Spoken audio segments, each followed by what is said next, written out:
السلام عليكم. لا تنسوا الإعجاب بالفيديو والاشتراك في القناة تشجيعا لنا لنستمر بنشر المزيد إن شاء الله. يشعر الفرنسي كيليان مبابي نجم باريس سان جيرمان بسعادة في ظل احتمالية رحيل ليونيل ميسي ونيمار دا سيلفا عن حديقة الأمراء في الصيف المقبل. وزعمت العديد من التقارير أن ميسي رفض كل عروض التجديد مع باريس، كما ترغب إدارة سان جيرمان في إيجاد مشتري لنيمار بنهاية الموسم الحالي. ووفقا لشبكة لو سبورت 10 الفرنسية، فإن مبابي سيسعد بقرار رحيل ميسي ونيمار، لأنه سيصبح النجم الأوحد في غرفة ملابس الفريق الباريسي. بالإضافة إلى ذلك، فإن علاقة مبابي لا تزال متوترة مع نيمار.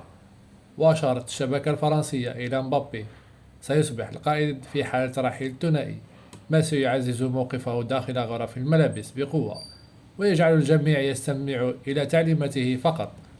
وأوضحت أن مبابي سيستغل صلاحيته أيضا في تحديد الصفقات الجديدة لباريس لتعويض الرحيل المحتمل لميسي ونيمار، ليتحول اللاعب الفرنسي بذلك إلى محور المشروع الباريسي.